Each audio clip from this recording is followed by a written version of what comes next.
Ini mempunyai arti tentang kejayaan. Kalau kita ucapkan dengan bahasa Sangsekerta, ini Jaya Pisalasa, Hastina Airapata, Tibatidam Padat Payam. Itu bahasa Sangsekerta Pak ya? Jadi, kalau berarti dari artinya sendiri? Artinya sendiri, jadi di sini nampak jejak kaki gajah yang seperti Airawata, yaitu gitu. Gajah penguasa di negeri Taruma yang agung, dalam, dan bijaksana. Inilah yang merupakan makna kejayaan atau simbol kejayaan tentang berdirinya Taruma Nagara.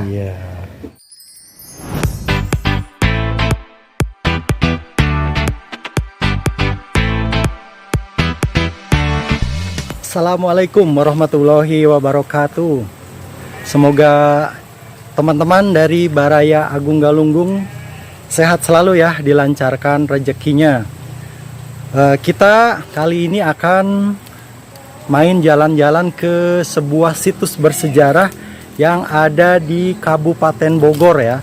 Tepatnya di Kampung Muara, Desa Ciaruteun Ilir, Kecamatan Cibung Bulang, Kabupaten Bogor. Nah, di sini kita akan mengunjungi 4 situs. 4 situs itu sudah terpelihara, sudah diberi pagar, sudah diberi atap oleh dinas ya, oleh dinas terkait yang ada di Kabupaten Bogor. Tapi satu lagi itu masih ada di pinggir sungai, teman-teman. Nah, di sini saya tepat berada di pinggir sungainya nih. Jadi si situs itu, batu itu ada di pinggir sungai, tapi masih ada tulisannya, masih ada tulisan Palawa, kata yang jaga. Nanti kita akan ngobrol-ngobrol dengan Pak Ugan Sugandi ya, yang jaga di sini. Jadi tulisannya itu tulisan Palawa bahasa Sangsekerta. Oke teman-teman, kita langsung aja buat jalan-jalan ke situs budaya ini. Oke, assalamualaikum teman-teman. Kita kali ini sedang berada di kawasan situs Ciaruteun ya. Ini sebuah situs prasejarah. Tepatnya berada di Dusun Muara, Desa Ciaruteun Ilir, Kecamatan Cibung Bulang, Kabupaten Bogor ya. Karena di sini merupakan situs bersejarah. Kawasan ini tidak berada jauh dari pintu tol terdekat. Kalau misalnya dari Jakarta, yaitu pintu tol Kayu Manis, sekitar 30 menit kalau ke sini. Nah, ini saya sedang berada di kawasan situs yang pertama, karena memang situs ini berada di bawah naungan Dinas Kebudayaan dan Pariwisata Kabupaten Bogor. Nah, kalau saya ini lebih tepatnya berada di situs kebun kopi di sini, atau tapak gajah. Ya, ini situs pertama yang akan saya kunjungi, karena di sini sebenarnya ada 4 ya. Nanti kita ada 4.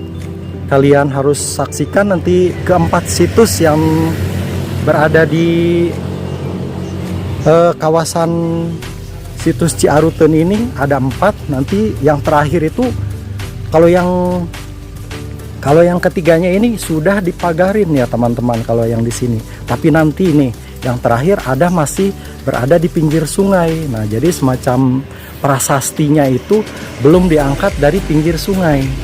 Nah, ini di sini ada namanya Prasasti Kebon Kopi 1 ya. Kalau dilihat di sini tuh ada semacam telapak kaki besar di prasasti batu tersebut. Nah, kalau saya sendiri sih kurang terlalu paham ya sama sejarahnya. Dan memang di prasasti-prasasti ini ada yang menjaganya, yaitu dengan Pak Ugan Sugandi. Nah, nanti kita akan ngobrol-ngobrol nih, biar tahu apa sejarah-sejarahnya dari keempat prasasti yang akan kita kunjungi. Kita akan bertanya ke Pak Ugan Sugandi. Nah, ini prasasti yang pertama, yaitu prasasti Kebon Kopi. Di sini sudah ada dengan penjaga situs. Assalamualaikum Pak. Nah, boleh kita rampes. Terima kasih sebelumnya Pak, saya sudah diizinkan untuk berkunjung ke situs ini Pak ya. Tentunya nanti akan jadi informasi bermanfaat gitu kan buat masyarakat semua, untuk kita mengenal sejarah, terutama yang datangnya dari Kabupaten Bogor nih Pak. Boleh perkenalan dulu Pak dengan Bapak siapa ini? Assalamualaikum warahmatullahi wabarakatuh. Waalaikumsalam. Salam sejahtera Ya. untuk semua. Ya. Saya sebagai juru pelihara kawasan situs Ciaruten, nama saya Pak Ugan Sugandi. Sehari-hari dipanggil Pak Gandi. Ya. Nah, kita sedang berada di situs yang pertama saya mau kunjungi nih Pak. Boleh sambil tuh. bercerita nih Pak. Saya bersama Saya dengan Kang Agung Galunggung Pak. Kang Agung Galunggung. Iya. Saat ini sedang berada di salah satu situs prasasti yang memang dikenal dengan nama Prasasti Kebon Kopi. Iya. Di lokasi situs Kebon Kopi, yang mana di sini ada salah satu bukti tinggalan arkeologis yang mewakili masa kerajaan Tarumanegara. Nah, jadi selain prasasti Kebon Kopi pun di sini ada beberapa temuan tinggalan arkeologis, ada batu umpak, ada batu datar, dan ada batu segitiga.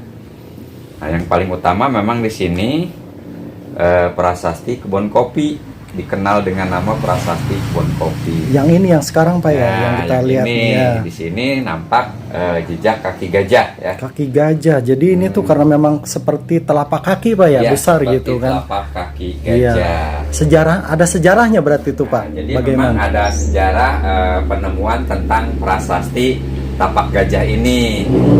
Jadi masyarakat ini menyebutnya tentang kebun kopi. Jadi latar belakang sejarah ditemukannya prasasti ini pada saat dilakukan penebangan hutan untuk perkebunan kopi pada tahun 1864. 1864. Ya. Wow, iya Itu iya. milik orang Belanda yang bernama Jonathan Rik sebagai penguasa perkebunan. Iya iya iya.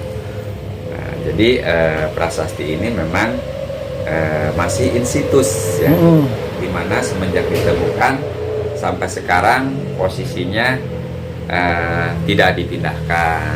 Jadi dari dulu wilayah kebun kopinya itu di sini apa di mana Pak? Ya, jadi daerah Kampung Muara ini salah satu kekuasaan Belanda. Nah, di sini bukan hanya perkebunan kopi, melainkan ada perkebunan karet juga pada masa itu. Oh iya iya iya iya.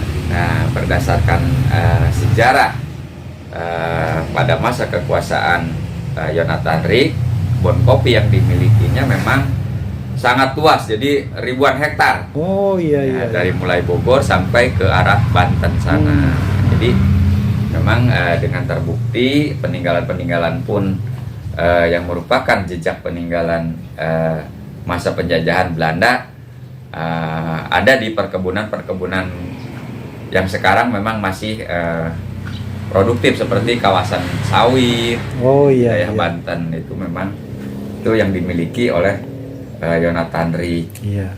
Nah kalau ini kan mungkin telapak kaki gajah ini kalau diperkirakan kira-kira tahun berapa ini Pak terjadinya ini Pak?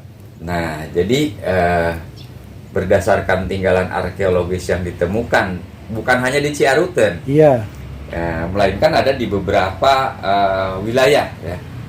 Prasasti ini yang menyebutkan tentang kerajaan Tarumanegara. Jadi memang ada 7 buah prasasti Tarumanegara. Tarumanegara tahun berapa Pak kalau kerajaan Tarumanegara ini Pak? Saya pengen tahu nih Pak. Nah, biar pemirsa juga paham gitu. Ya, jadi Tarumanegara itu yang disebut masa klasik atau masa sejarah. Masa sejarah. Masa sejarah. Jadi masa sejarah itu dikenal pada abad ke-1. Abad 1 sampai abad ke-2.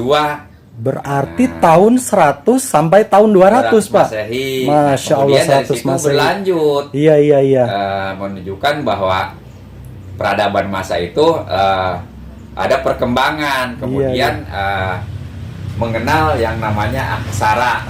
Jadi dari abad kedua berlanjut sampai abad keempat, itulah yang dikuasai oleh kerajaan Tarumanegara. Mohon maaf nih Pak sebentar Pak, saya jadi kepikiran Pak, abad 1 dan abad 2 Masehi itu kan berarti tahun 100 ya, tahun 200. Karena berhubung saya juga Muslim Pak, saya jadi ingat sejarah nih Pak, ingat sejarah Nabi Muhammad gitu kan. Nabi junjungan kita semua sallallahu alaihi wasallam. Beliau sendiri kan berada pada tahun sekitar 500 atau 573 tuh Bapak Iya. lebih paham. Berarti situs kerajaan Tarumanegara sendiri jauh lebih lama sebelum zaman ada kerajaan zaman Nabi Muhammad. Maaf bukan kerajaan. Sebelum ada zaman Nabi Muhammad gitu Pak ya. Betul. Iya tuh. Jadi masa kerajaan Tarumanegara emang jauh sebelum adanya peradaban Islam. Iya, tentang iya, lahirnya iya, Nabi Muhammad. Berarti kalau dikira-kira itu masih zaman Nabi siapa itu kalau Pak? Tarumanegara itu kalau diperkirakan itu pada masa kenabian Nabi Daud. Nabi Daud, Masya Allah. Alaihissalam. Iya, Nabi Daud alaihissalam. Jauh sebelum Nabi Muhammad, Pak ya. Iya. Iya. Nah, itu ya infonya pemirsa. Berarti kerajaan Tarumanegara sendiri di sini terdapat prasastinya itu masih tahun 100-200 Masehi. Ya, boleh Pak, silahkan Pak. Kalau yang tadi kebun kopi atau nama lainnya dari prasasti Tapak Gajah, Tapak Pak. Gajah, betul. Iya. Bagaimana ada cerita lain nih Pak? Ada aksaranya juga saya lihat di sini Pak. Iya, ada aksaranya juga. Ini jadi tuh yang sebagai gaya yang khas tentang peninggalan Tarumanegara di 7 buah prasasti itu menggunakan aksara yang sama, yaitu Palawa. Oh, ini aksara Palawa. Aksara Palawa karena memang aksara ini yang berkembang pertama di Nusantara. Nusantara. Bukan Sanskerta, Pak. Iya, bahasanya Sanskerta. Oh, aksaranya Palawa. Bahasa Sanskerta. Bapak bisa baca ini, Pak. Huruf kayak gini, Pak. Ini yang saya pelajari ya dari senior-senior saya. Ini mempunyai arti tentang kejayaan. Kalau kita ucapkan dengan bahasa Sanskerta, ini Jaya Pisalasa, Hastina Airapata, Tibatidam Padat Payam. Itu bahasa Sanskerta Pak ya. Jadi, kalau berarti dari artinya sendiri. Jadi di sini nampak jejak kaki gajah yang seperti Airawata, yaitu gajah penguasa di negeri Taruma yang agung, dalam dan bijaksana. Inilah yang merupakan makna kejayaan atau simbol kejayaan tentang berdirinya Tarumanegara. Iya. Nah, mohon maaf nih Pak, saya jadi penasaran tentang pribadi Bapak sendiri nih, Pak Gandhi, Pak Ugan Sugandi. Iya. Ya kan sebagai penjaga situs Ciaruten ini, Pak Ugan sendiri sudah berapa lama ini Pak menjadi di sini Pak gitu, menjadi penjaga situs ini? Jadi sejarah awal pengurusan tentang kawasan situs Ciaruten ini memang dimulai dari orang tua saya. Oh, dari orang tua sebelumnya yang menjaga orang tua Bapak sendiri. Iya, Bapak asli warga sini Pak ya? Betul. Warga Ciaruten Bogor. Di wilayah Kampung Muara ini orang tua memang yang dipercayakan sebagai sesepuh kampung sini yang dulu memang merawat peninggalan-peninggalan yang ada di daerah sini. Iya. Nah, saya di situ ikut berperan waktu masih kecil, suka ikut mengurus karena pengen tahu ya. Awalnya memang aneh banyak batu bertulis di daerah sini gitu. Bukan cuma satu di sini Pak ya? Iya, jadi ini ada berapa kawasan situs. Jadi kawasan ada beberapa situs. titik. Berarti dulunya di sini sudah ada peradaban. Ada peradaban ya Pak? Jauh ada kerajaan. Tarumanegara masuk di sini sudah ada kehidupan. Sebelum Tarumanegara malah. Iya, yang Masya Allah, ditandai dengan peninggalan prasejarah yang disebut Batu Dako. Nanti bisa kita lihat juga di sana. Oh iya, zaman prasejarah berarti lebih lama lagi Pak ya? Lama lagi. Sebelum zaman Tarumanegara, Masya Allah. Saya penasaran Pak, jadi ini kan baru satu nih Pak. Jadi nanti ada berapa tempat lagi nih Pak situs ada yang 3 tempat lagi. 3 tempat lagi ya.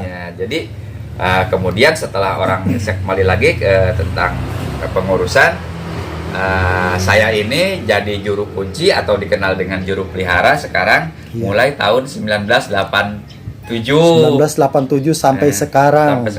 Bapak udah punya putra Pak? Sudah. Mau diturunkan lagi nanti Pak untuk penjaganya? Ya, mudah-mudahan kita kan memang harus melestarikan betul sekali budaya nenek moyang kita. Nah, jadi tinggalan-tinggalan ini yang merupakan identitas kebesaran bangsa kita. Betul, harus kita jaga Pak ya. Harus kita jaga, jangan kita sampai melupakannya. Iya betul Pak. Wah, saya jadi penasaran nih Pak. Terus soalnya dengar-dengar ada situs batu yang belum diangkat dari pinggir sungai ya Pak. Betul. Kalau yang di sini kan sudah dipagar, ini sudah diberi atap ya Pak, jadi rapi, adem. Jadi nanti pengunjung bisa dengan nyaman kalau mau berkunjung untuk mempelajari tentang sejarah ya Pak. Iya. Iya, nah itu di belakangnya itu ada tulisannya itu Pak, saya penasaran ini nih. memang sudah diterjemahkan Iya. ya supaya lebih mudah. Tadi ini yang saya bacakan Iya, nih. iya, iya. Jadi di situ kalau saya baca nih, teman-teman ada Java Vis, aduh agak susah juga, emang rumit ya. Jadi ini prasasti kebun kopi. Udah ada SK Mendikbudnya juga ya Pak. Ini sudah masuk situs nasional, nasional. bahkan udah internasional. Iya, di belakangnya ada tulisan tapi sudah agak Agak kabur, pudar. agak pundar nih. Di sini ya, gajah penguasa Taruma yang agung dalam kejayaan menurut mitologi Hindu. Airawata adalah nama gajah tunggangan Batara Indra, dewa perang dan penguasa Guntur. Nah, itu. Ya, jadi Raja Purnawarman pun adalah seorang raja yang memang suka berperang, yaitu untuk menguasai wilayah-wilayah untuk kemakmuran rakyat pada saat itu. Ya, terus itu saya lihat sebelah sana juga ada sekumpulan batu. Boleh kita lihat Pak? Boleh. Nah, itu batu apa kira-kira itu Pak? Nah, jadi sini ada lagi nih teman-teman. Ini juga sama, ini batu situs juga Pak ya? Merupakan peninggalan sejarah juga. Iya. Karena memang di sini sudah dibuatkan atap juga untuk Iya. pengamanan. Ini batu apa namanya kalau Ini ini? dikenal dengan nama Batu Umpang. Batu Umpang. Nah, Batu Umpang ini mewakili masa kekuasaan Pajajaran. Oh, jadi langsung nyambung ke Lebih Pajajaran. mudah, iya. Lebih mudah, soalnya kan Lebih kalau dari mudah. urutannya kan tadi dari zaman prasejarah dulu Pak ya. Taruma. Terus lanjut ke Tarumanegara, baru ke Pajajaran. Dari situ Wah. wah. Baru masuk ke masa Islam. Situs Islam pun ada di sini. iya. Wah, kalau udah dari Pajajaran mah kayaknya teman-teman juga pada tahu gitu Pak, soalnya di Iya. film-film juga udah suka ada Oh. gitu Pak. Jadi kerajaan Pajajaran kan salah satu pecahan dari Sunda. Iya, betul, Sunda dari betul. Tarumanagara. Iya itu. betul. Jadi kalau fungsinya sendiri ini batu Nah, buat apa Batu ini Umpak Pak? Menurut ini sejarah? Berdasarkan kajian para arkeolog, Iya. jadi selain kekuasaan Tarumanegara di sini, kemudian berlanjut ke masa Pajajaran. Nah, pada masa Pajajaran pun di sini membangun tempat-tempat istirahat yang disebut padepokan atau pesanggerahan. Oh iya. Jadi jumlah batu umpak ini memang jumlahnya banyak. Jadi berarti siapa Pak? Namanya Raja Pajajaran itu? Sri Baduga Maharaja, Sri Baduga yang Maharaja. dikenal dengan nama Prabu Siliwangi. Prabu Siliwangi berarti pernah singgah di sini juga ya Pak? Iya, itu yang mengakhiri tentang kerajaan yang sangat dikenal dunia. Wah itu tuh sejarahnya. Kejayaan pertama Purnawarman dari Tarumanegara. Iya betul. Kemudian dari Pajajaran era terakhir yaitu Siliwangi. Siliwangi setelah apa tuh Pak? Namanya Ngahiang gitu Pak, Iya, menghilang. Siliwangi itu Pajajaran itu 1200 tahun setelah Tarumanegara. Setelah Tarumanegara. Tapi benar Pak, itu kerajaannya tuh katanya menghilang bersama rakyatnya juga, kemana gitu Pak? Kalau sejarah itu yang Ya, saya tahu Pak ya. Ya itu kan memang sudah terjadi ribuan tahun yang lalu. Ya memang beberapa ahli sejarah pun tidak bisa menyebutkan ya Iya. tentang hilangnya kerajaan Tarumanegara, yang jelas mungkin karena alam. Iya betul. Jadi memang ada ya juga yang menyebutkan tentang ditilamkan atau dihilangkan. Iya, Cuma bisa iya. dilihat dengan mata batin. Iya. Baik Pak, terima kasih untuk penjelasan yang ini.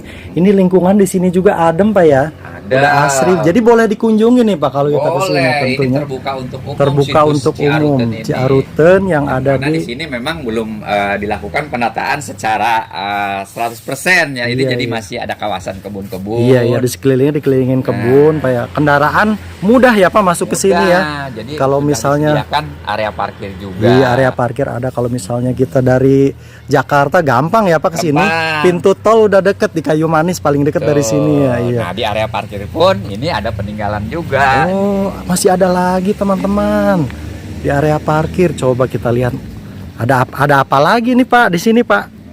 Ini